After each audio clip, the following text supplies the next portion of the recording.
Hello, friends. Welcome to my weekly live show, and I meet you every Monday at 6 p.m. to discuss the life hacks for early stage startup. That is the core of my program every week.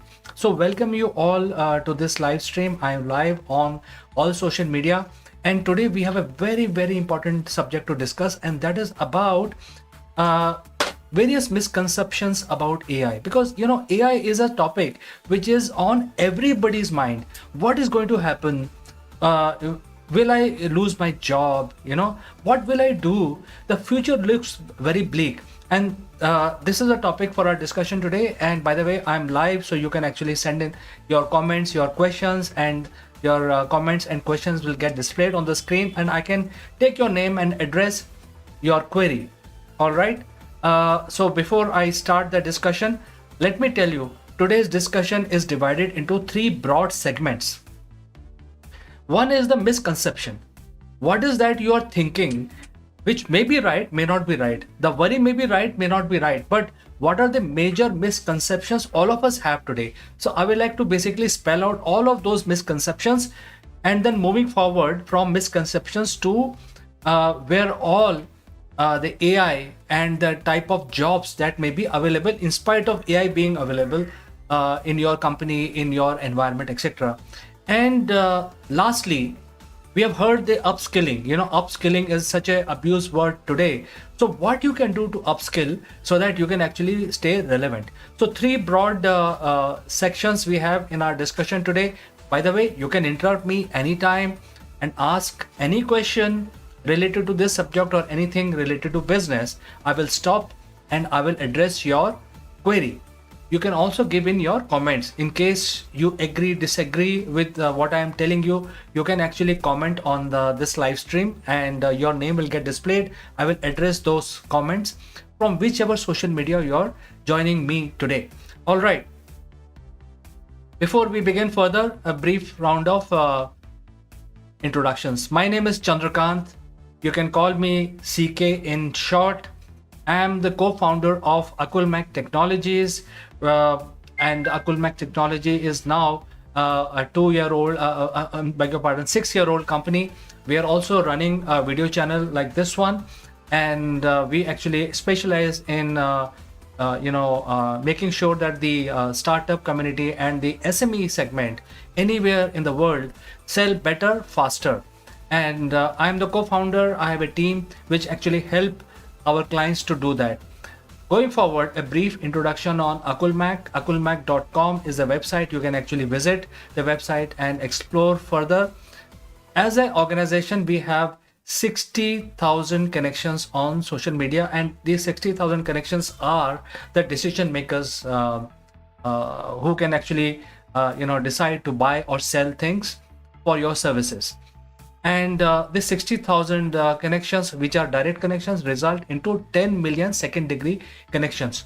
So we have a very broad reach for our clientele, and we also use video as a major platform to generate opportunities for our clients. We are churning out nearly 100 videos and live streams every month. So we are pretty strong in guiding the entire strategy, how you can use videos to generate opportunities, and what you can do, whether to use AI, not to use AI, what are the training tips and tricks, and all that we actually provide to our clients. All right, let's quickly move on to the core subject of our discussion today, which is AI going to take my job?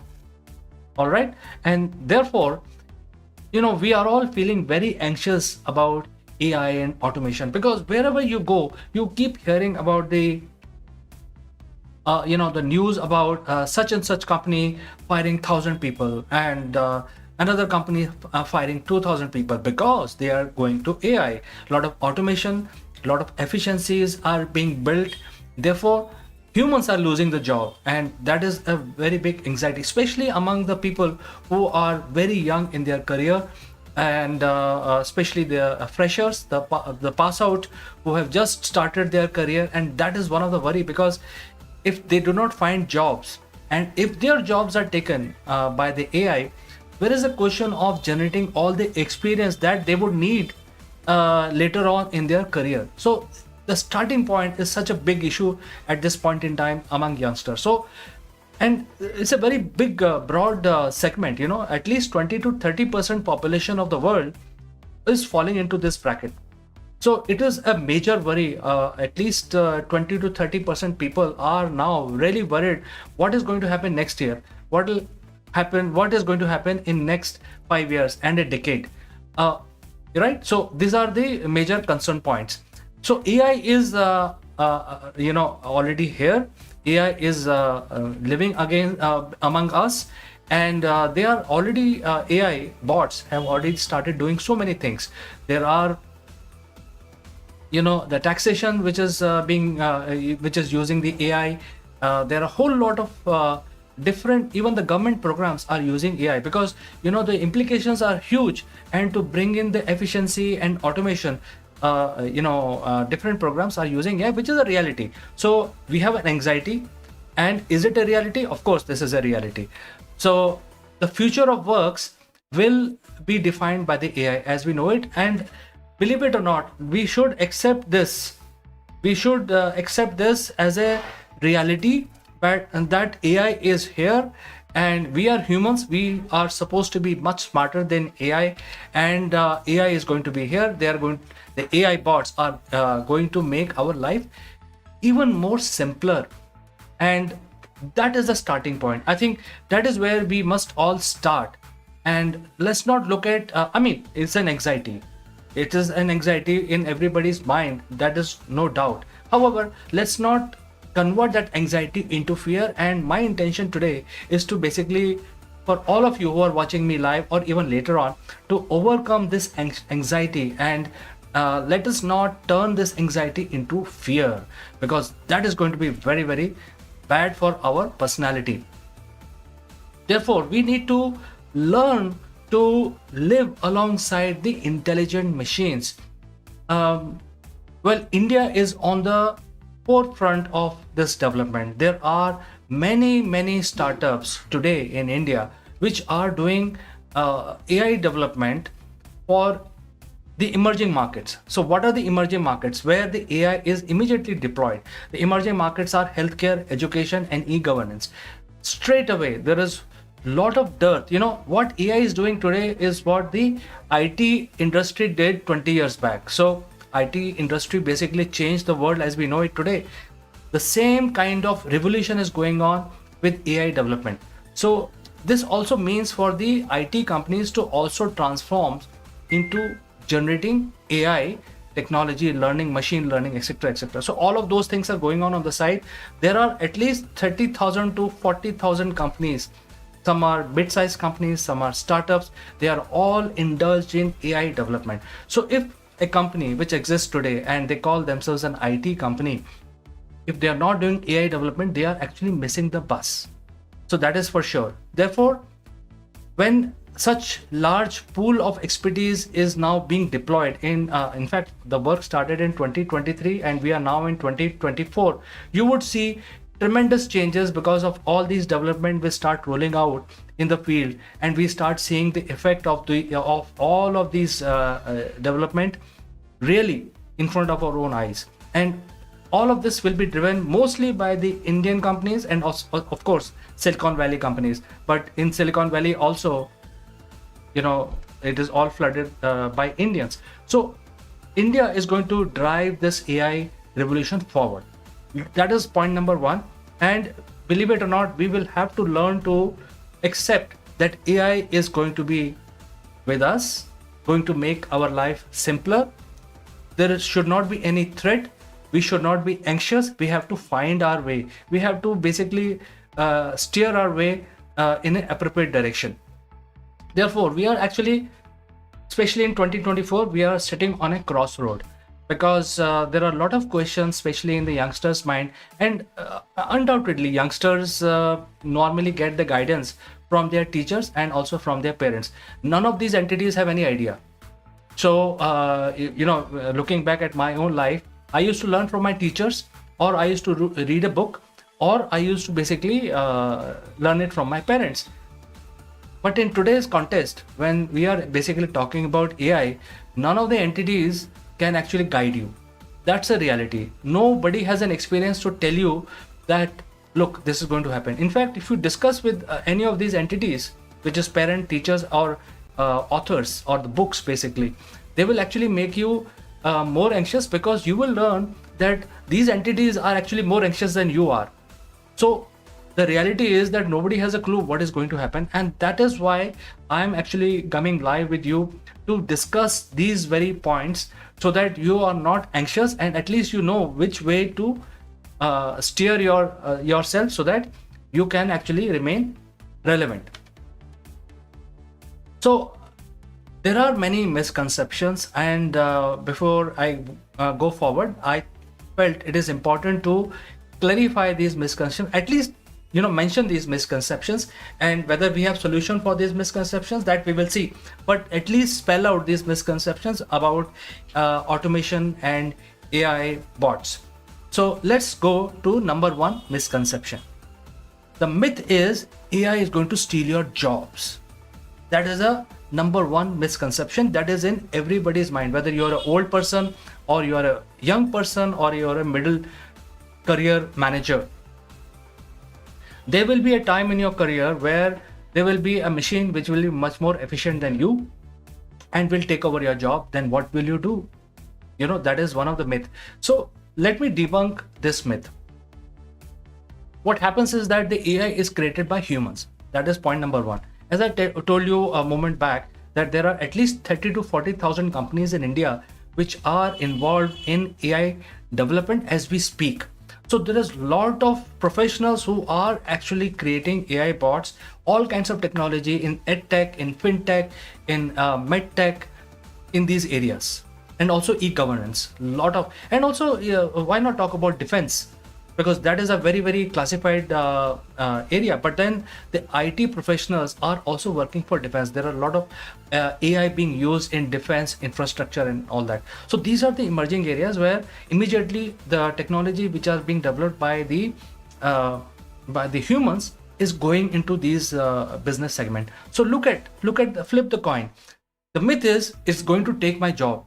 On the contrary, it is actually increasing the jobs. It is taking the IT companies to a different segment.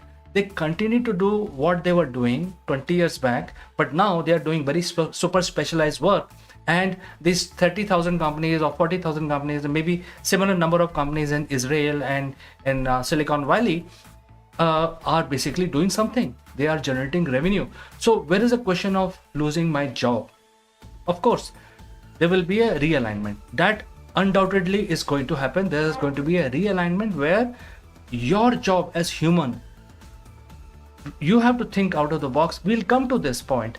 However, let us not be negative about that my job is going to be taken over by a AI bot.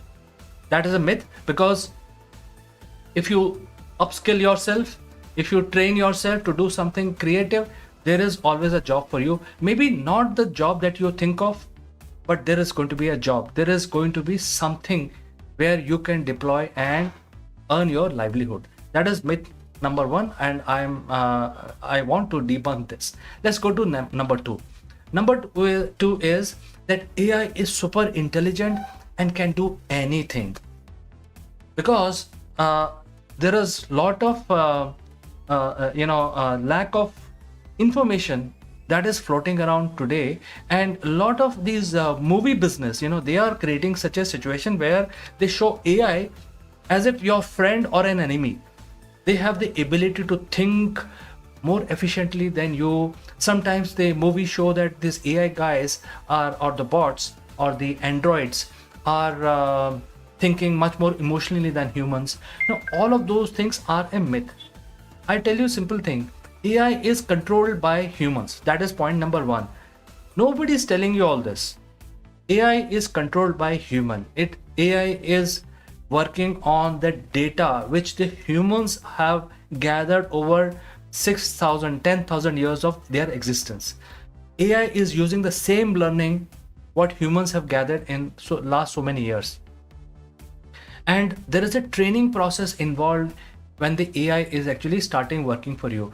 That is the reason, if you look at all these chat gpt and Gemini now from Google, they are releasing different versions because the database, their intelligence, it is dependent directly to the database that humans have provided.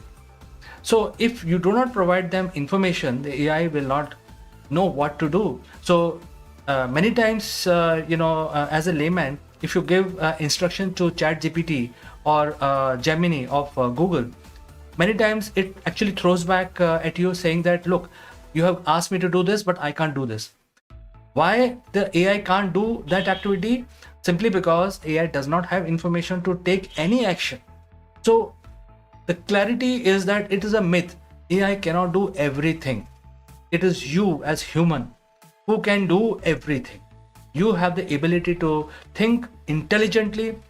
You can become a superhuman when the need arises. Your adrenaline can rush and you can come out with various solutions and fight various situations which may impact your company or you personally. So you are superhuman, where in these conditions AI will definitely fail. There are a lot of emotional issues where AI definitely fails because it doesn't know what to do. And whatever stories that you keep hearing that, oh, these sentient beings are being generated within the system. Where are these sentient beings? These are all news articles. And news is such a biased thing today. Don't believe whatever you hear in the news. So that is a myth, complete myth. I want to burst this completely because I personally have more faith on myself, not a program which I have developed. So AI is not going to be super intelligent, as much intelligent as human. As we progress in our society where AI is helping us, these bots are helping us with day-to-day life, we are also moving forward. That means we are also becoming much more intelligent and capable. AI will always lag behind us. Keep that in your mind.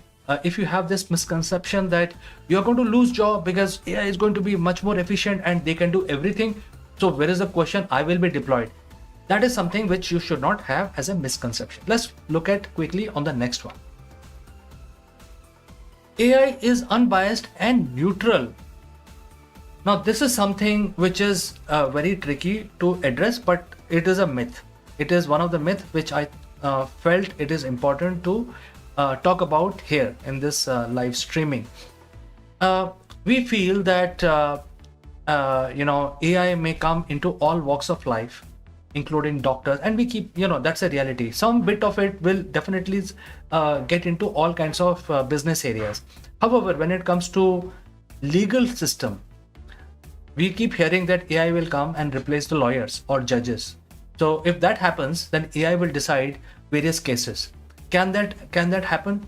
Can this be a reality? I personally believe no, it cannot be a reality. For simple things like issuing a challan for a traffic violation where it's very simple that you have violated a red line crossing. So it's very absolute. You have crossed. There AI can come and issue a ticket to you. However, when it comes to very complex legal system, the AI cannot remain unbiased and neutral because AI is not intelligent as the human being who's deciding the fate of two parties, which is judge, right? So AI will never be completely neutral and unbiased. Therefore, there are certain jobs which will never be taken by AI bot. AI will not be able to take decision-making capabilities. AI will not remove your political system. AI will not remove your legal systems. AI will not remove your teachers. None of these core areas will be removed by AI, and I will actually explain all that as we progress. So let's look at this as a myth which is untrue. AI is not neutral and it is not unbiased. AI can be biased because the footprint of AI knowledge is limited to only a couple of years, whereas human race has a footprint of 10,000 years at least, or even more than that. As we are progressing in future, we are learning more and more about our past. Therefore, we are actually becoming much more wiser. And we are also now going into space, exploring different planets, understanding how universe works. We will then eventually tell the AI, then AI will then take up our knowledge and then process it. However, we will actually play the role of the front runners. Remember that. Let's look at the next myth. Myth number 4 is company only use AI tools to cut the cost. Well, AI, of course, this is one of the myths and it is also a fact. I will tell you how company use AI. Well, most of the mundane work will definitely be going to AI. The repetitive work where, as it is, humans find it very difficult to work. Imagine a person's life whose job is to only do one job every day for 20 years. Imagine, where is the creativity of this human? This human also wants to grow. And that is a reality. I mean, when there was no SAP training, a lot of people actually from non-technical background, they went into the SAP training and then they suddenly become such valuable resource across the world, required everywhere in the world. So a non-technical person learning SAP and immediately becoming viable commercially as well as technically. So you always have new things. So company will always use AI to run the mundane activity. That AI activity is being handled by Google and Microsoft for last 20 years. Their AI is running for last 15 years. So this mundane activity will always be taken over by some sort of AI bot by the company. Now, if you as a human is doing mundane activity, you're happy with that, then obviously that job will you will lose that job, because expectation of the human race is to grow forward. Don't do something which is very repetitive in nature. There is no growth, personal growth. There is no growth also looking towards you, because you are happy doing only one activity every day. You come to the office 9, keep doing that till 5. If that is something which you are happy, then obviously your type of people will definitely lose the job, because this repetitive mundane activity will be taken over by AI. However, whole lot of 99% activities that humans do, policy planning, policy implementation, logic, exploration, travel, for recreation, AI will never experience that travel for recreation. What is the big deal if you go to Italy, or if you come to any pilgrimage in India? Where is the AI emotions there, right? So those kind of activities which is catering to the tours and travel, doctors, all kinds of education, all kinds of field which are very domain intensive, will definitely will be taken up by humans, not by AI. However, if there is something like repetitive activity, which will always go to AI, and that is the cost saving aspect of today's company. So companies are using AI bots to do cost saving, only to ensure that they don't spend the last leg of 5% of their revenue into hiring humans, when they can actually do it almost free of cost if they have a bot within the organization, which are very, very repetitive. Anyway, they will not find human resources also to do that job. So those jobs will be taken over by AI. So it's a myth that companies use AI only for cost reduction. So if the cost reduction is the parameter, then company will go to any extent implementing the AI, which is not true, because humans will never be replaced by AI. Myth 5 is, some people, going back to my previous discussion point, is that my job is safe because I require human skills. Of course, if you have human skills, then nobody can replace it. However, don't be so sure.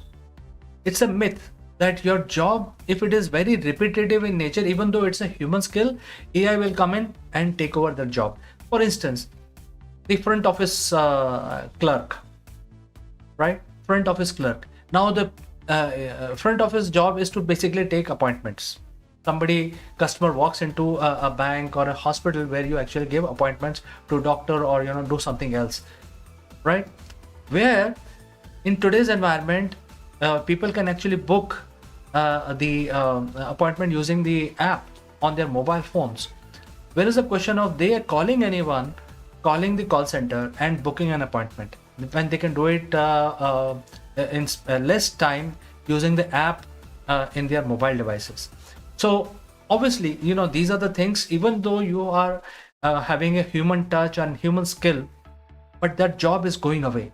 Let's look at it very carefully, that these kind of jobs, even though they are human skills, but those jobs will go away because there is a much more efficient way to do those kind of jobs. So for everyone who wants to get into a repetitive job, this is not the era. This decade is not the era to get into any repetitive job, especially when you're human. However, if you're an AI, this job is for you. The repetitive, mundane, boring job is for AI, not for humans. Humans can be much more creative. So we have understood all the myths. We have discussed all the myths in detail. Now let's look at what are the skills, which is the important part. And I'm sure whoever is watching me live, they will know what are the skills required going forward. Because this is one of the major confusion that most of us have, that all right, AI is coming in, what do I do now? I'm okay to upskill myself, but what skills? What should I do? So this is that's something that we will discuss in this section. So this skill section has two parts, which is technical and non-technical. I will discuss all those skills which you can learn one by one. And first is a technical skill called data analysis and interpretation. Now this is a very big area, and if you have the data, then you will grow.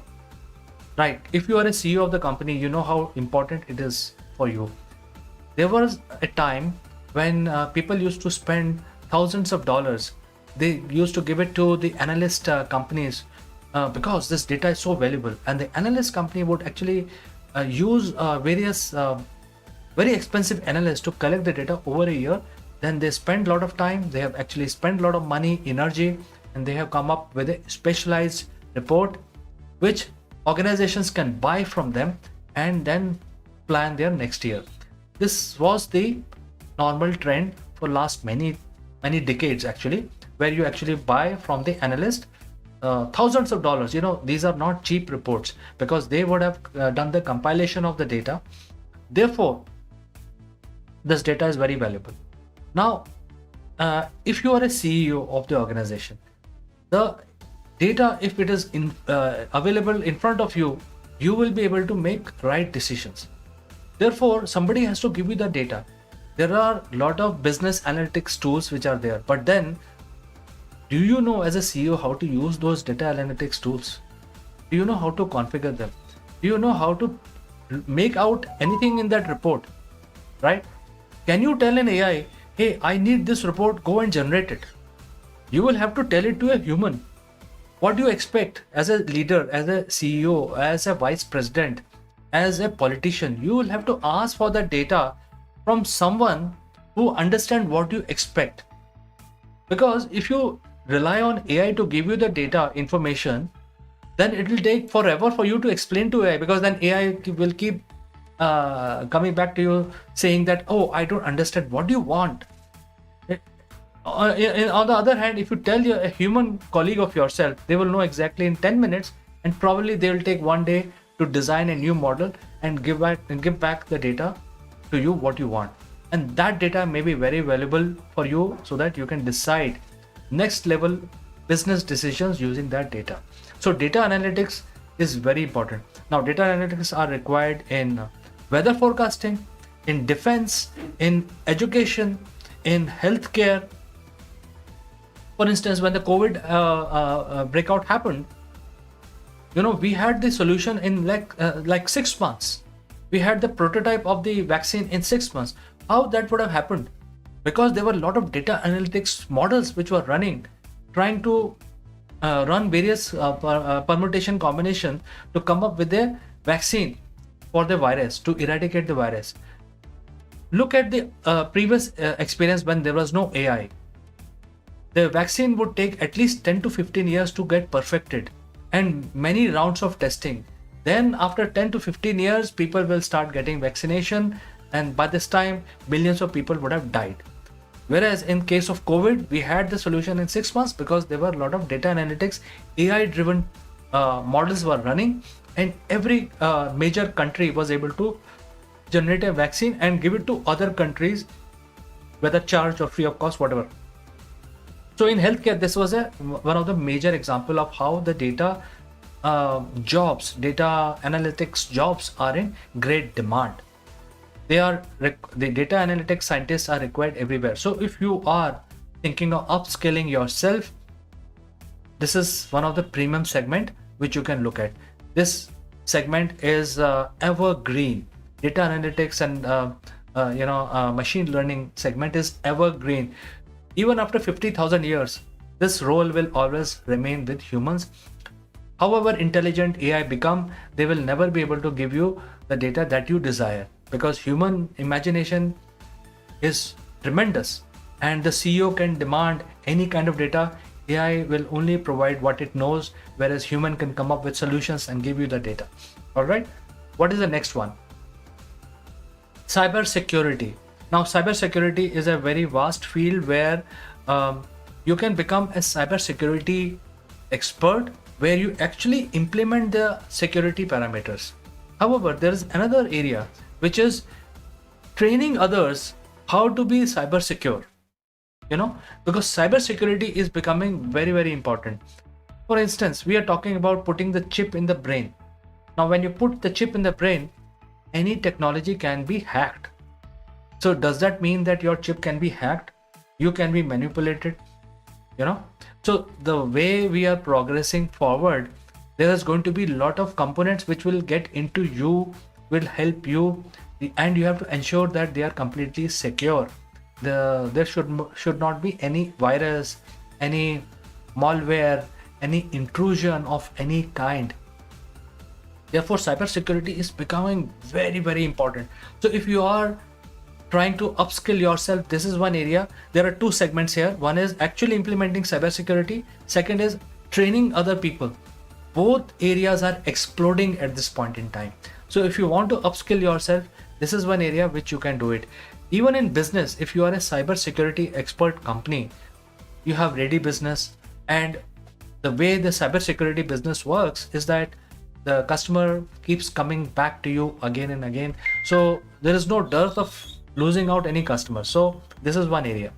Cybersecurity is the next generation technical skills which are huge demand at this point in time, whichever country you are in. And lastly, the automation AI fluency. Now, I'm not sure whether you have heard these different advertisements on various media where prompt engineering is being talked about as one of the key items for career. And there are some advertisements that talks about huge compensation for the prompt engineer. I must tell you, this is true. Prompt engineering is the person who actually communicates with the AI. So it is a skill by itself. You can communicate with human, but do you know how to communicate with AI? What commands or how you have to write your commands to the AI so that you can get the desired result? This is a skill by itself. Like we have communication skills as a soft skill in among humans. Similarly, there is a prompt engineering, which is a sort of a soft skill where you become expert in communicating with the AI. So if something has to be done by the AI, your job is to basically communicate that job to the AI. So that means you play a buffer between your employers, you become the commander of the AI, and then you get that job done using the AI. Similar to a manager. When you are a manager, you have a team below you. You have to get the job done.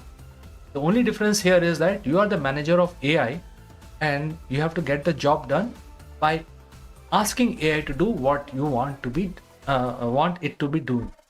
So this is one area which is very important, very emerging. So if you want to get into upskill in this area, this is a time to upskill in prompt engineering. Now this is an evergreen topic which requires humans, and no AI can actually take up the jobs of human, which is critical thinking and problem solving. There are people who have the natural flair of problem solving. And how can you solve a problem if you don't have critical thinking? So both skills are important, both are brother and sister, they are interconnected. If you have critical thinking, then only you can do problem solving. If you are a problem solving skill, that means you are also a critical thinker. This job is very, very important. There are specialized jobs created uh, among the organizations, among the companies, where they actually look at employees who have this particular skill. They are the problem solver. Now, this is non-technical, does not require programming in Java, does not require anything. There could be social issue problem, there could be a statistical issue problem, there could be a technical issue problem, there could be a issue related to climate. But you need these people across the board, across the organization, which are critical thinkers, and eventually they can actually solve the problem, because not everybody has the skill. Now, if CEO of an organization has to wear that hat as well, the CEO of the company has to run the company, has to motivate the company, has to hire the right resource, has to look at the finances, has to show profitability to the investor, and on top of it, the CEO is also responsible for thinking out of the box and come up with the critical thinking ability and become a problem solver. I think we are asking the leader too much.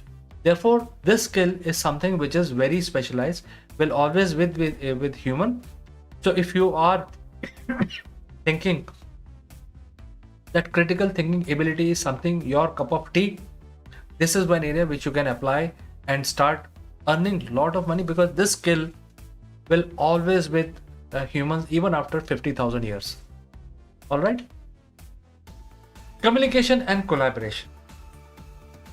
Communication and collaboration is very important subject which AI will never be able to take away from you. If you are a good communicator, then you will actually excel. Why not all the politicians, they use more efficient method of using AI bots and holograms to basically talk to their in their rallies. None of the politicians do that. They want to physically go themselves because they are the best communicator. No AI will be able to take up their job. That is why politicians actually slog, even though they are so senior. Somebody is 70 years old, somebody is 80 years old, but they would like to go places. Many times, especially in India, politicians actually make multiple rallies. They keep hopping from one place to other in a single day. They will not have time to rest also. Next day is looking ahead. They still want to exert that pressure and be in front of the people because they are the communicator. They have the resources today. They have all the means. They have all the technology they can afford. All the politicians, these are very rich, very big guys. So still they do it themselves. Why? Because none of the AI can take up the challenge of becoming a communicator, as good communicator as these humans. So this is one area. If you are a good communicator, you will always find relevance after many thousands of years. No AI will be able to take up your job if you are a communicator and a collaborator, because collaboration is another skill which is very important, and you need a specialized person to do negotiations. You need specialized person to basically do price negotiation, and also partnerships, etc., which are very special skills. So if you have that, none of the AI will be able to do matchmaking.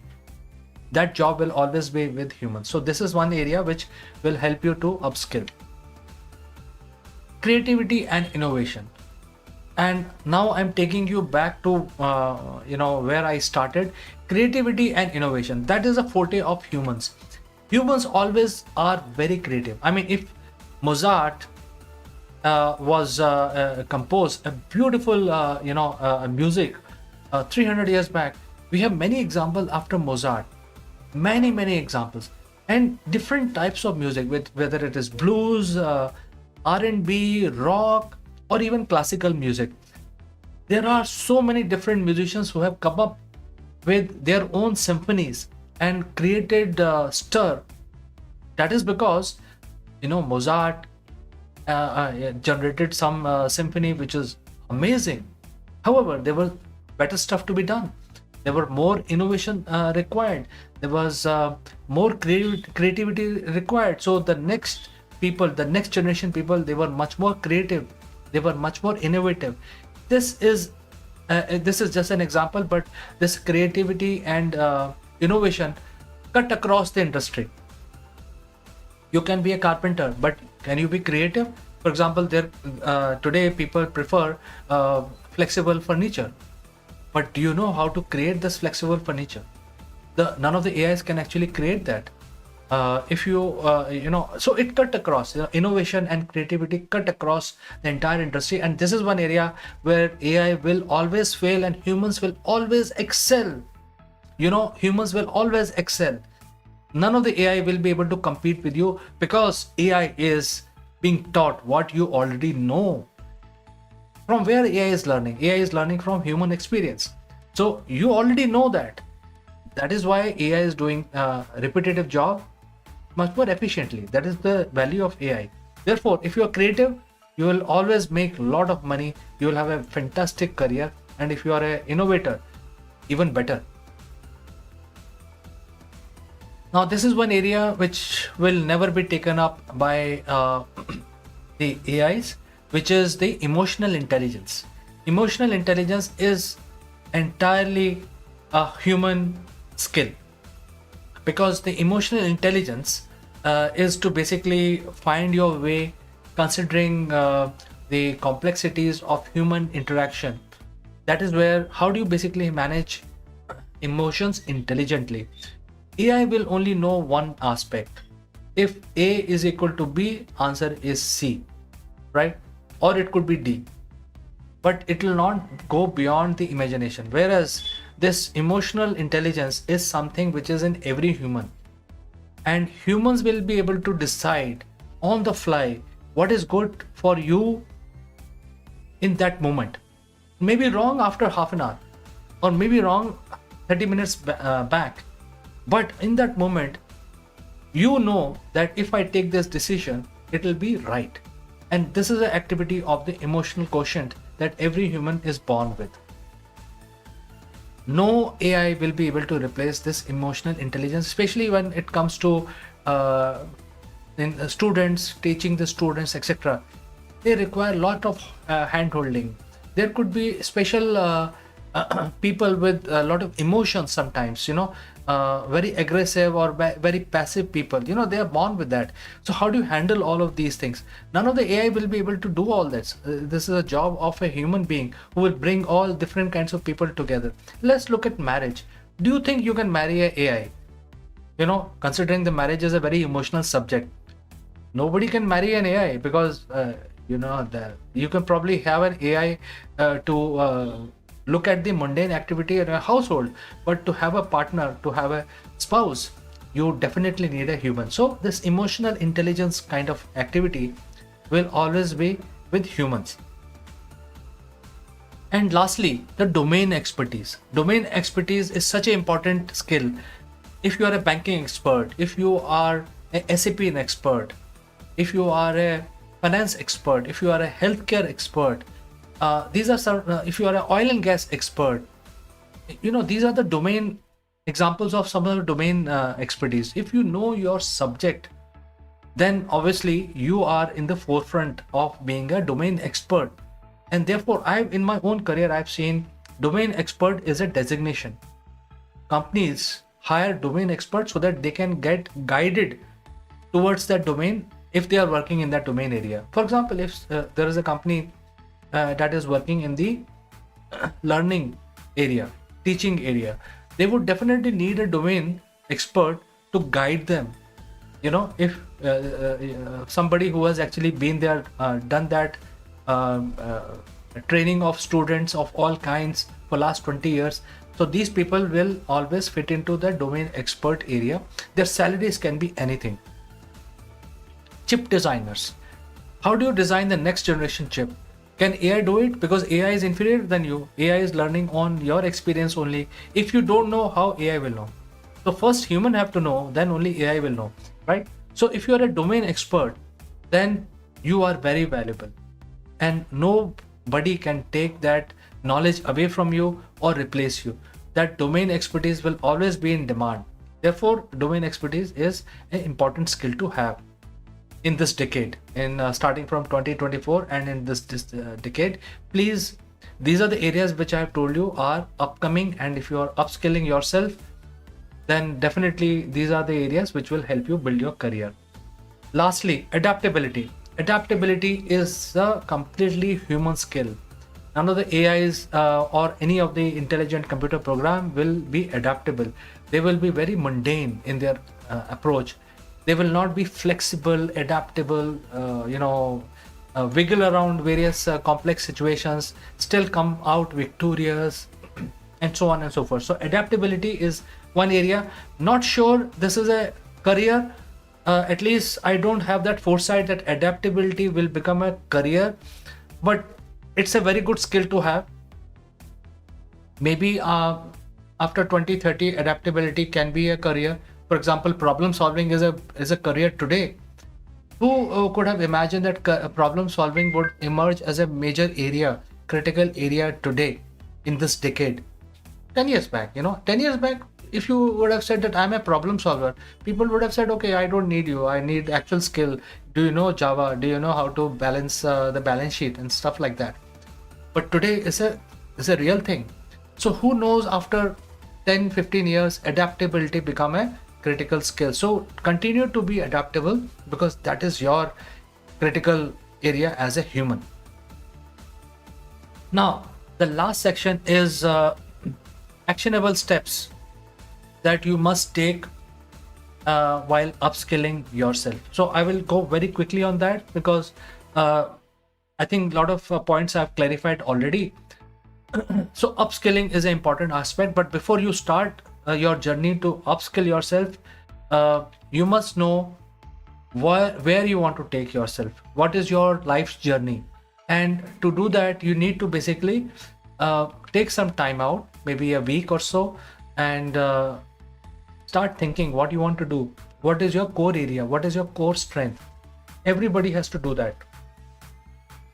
And in order to come up with a solution as an answer, you start using something called mind map. I personally use it. So I'm telling you, mind map is a very simple thing where you start noting down things on the paper and start interconnecting. It's a very simple technique. It can be very complex, but you start with a simple pictorial notification, because your brain understands the pictorial notification better than mathematical equations.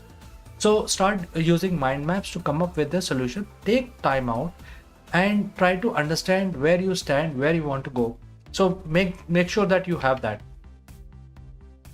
And once you have decided that this is something that you want to do, you have to then do a skill gap analysis. How much you know, how much you need to learn, and how fast you can learn. That is a skill gap analysis. So first thing is, you have to agree on whether you want to become a data analytics, whether you want to become a problem solver, whether you want to become a teacher, where you have the emotional abilities, whether you want to become a leader. So these are the upcoming skills which are required, but how you want to do it, how do you want to upskill yourself? Take time out. Also think of where are the gaps. So you have to do something called SWOT analysis: strength, weaknesses, opportunities, and threat. Make a note of all of that. Now the SWOT analysis will be different for each person. Therefore, your SWOT analysis will be your own. You cannot copy from any other person. So you have to do it yourself. Now, once you have decided that these are the areas that you would like to do, how to do it? There could be a formal learning mechanism where the formal learning can be obtained from a formal institutions. So you have to then find the course material, or are there any graduate or master's courses available in a formal institute, and what are the ways to get in there in order to get certified in a formal education. So you need to know all that. Now in many of these cases, the formal education may not be available. So in that case, you have to use informal learning method. Informal learning method is going through the blogs, coming to the sessions like this one, and many more, reading books. These are all informal. Now, informal learning mechanism will give you a lot of knowledge, but it will not give you certification. So you need to get ready to get certified in order to stay relevant. However, you can actually learn many things, especially the areas which are important. For example, prompt engineering. There are no courses available. You have to do informal learning, and then you have to basically say that, look, I am the guy who can talk to AI much more efficiently than anybody else, and therefore there is a job for you. And all of this is informal, because this is the whole thing. This is the first year of AI in our industry, so there are no courses for prompt engineering. So at this time, you have to do informal learning. You could also identify a coach or a mentor for yourself, which will help you gain either formal knowledge or informal knowledge. But mentor is very, very important.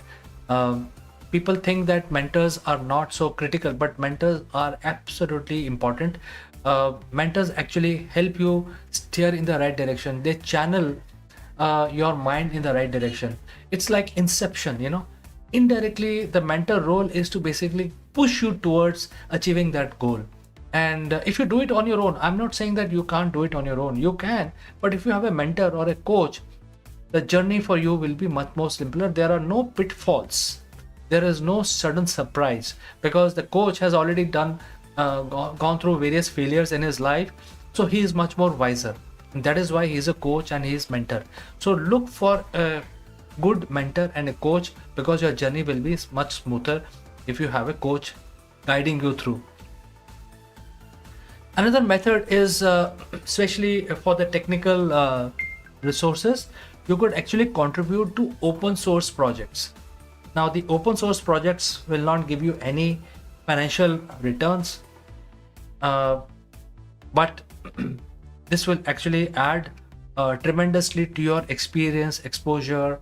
And if you can say that, look, I have participated in the open source hackathon or some kind of open source development, then you will gain experience, you will gain confidence, you will also will be able to tell that experience in your CV, and you will be able to explain the whole concept to your future employer. So it's a shortcut where if you start contributing to open source projects, whether technical and non-technical, there are a lot of non-technical open source projects also happening now. So if you contribute, it will be a shortcut for you to immediately learn the tricks of the trade quickly. And you don't need anything else. You don't need to go through learning. You don't need to go through coach. All you need to do is basically participate in an open source hackathon or a project which will take you further in your life. So we have discussed many things. If you have any questions, you are most welcome to send it across to me. Even later on, after this live stream is ended. I'm the co-founder of Akulmach. Akulmach is a super specialized company working with startup community and SMEs in India and across the world. We have 60,000 decision makers as part of our network, and we are also churning out almost 100 videos every month. These videos are explainer videos, they are advertising videos, they are leadership videos, all kinds of videos. 100 videos we are coming out. These videos are a good source of promoting our client's product. So if you need any help, or if you want to engage with us, go to akulmach.com, reach out to me, and I will actually pick up the phone and talk to you and resolve your issues. So friends, thanks for watching me live. I will catch you again 6 p.m. next Monday with some intriguing subject, and see you soon. Bye for now.